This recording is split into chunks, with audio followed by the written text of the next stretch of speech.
চায়নার মতো দেশ যখন এক সময় একটার বেশি দুইটা সন্তান হলে সরকার অনেকগুলো অর্থদণ্ড চাপিয়ে দিত, বেশি দিন আগের কথা না, সেই চায়না এখন আপনি একটার বেশি দুইটা, দুইটা বেশি তিনটা, চারটা, যত সন্তান জন্ম দিবেন তত সরকার আপনাকে টাকা দিবে।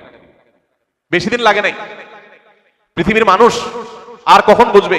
পশ্চিমের প্রত্যেকটা দেশ, এমনকি পূর্বের প্রত্যেকটা উন্নত দেশ, আজ তাদের পর্যাপ্ত মানুষ নেই দেশ চালাবার মতো, দেশের কাজকাম করার মতো পর্যাপ্ত মানুষ নেই।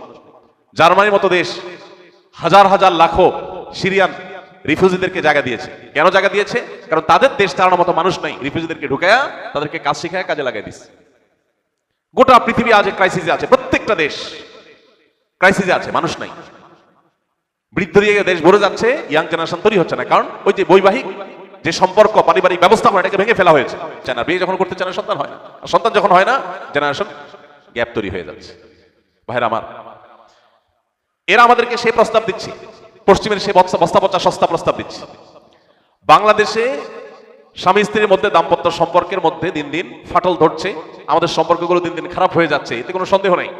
কিন্তু এরপরও আমাদের দেশে নারী পুরুষ স্বামী স্ত্রী হিসেবে তাদের মধ্যে যেই পরিমাণ সম্পর্ক, সৌহার্দ্য, বিশ্বাস, ভালোবাসা এখনো বিদ্যমান, পশ্চিমাদের কাছে সেটা স্বপ্ন মাত্র।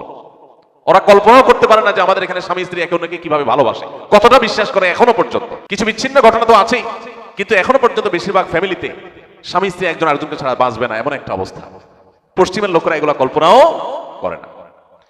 তো সেই বস্তা পচা সস্তা জিনিস তারা এখানে চাপাতে চায়।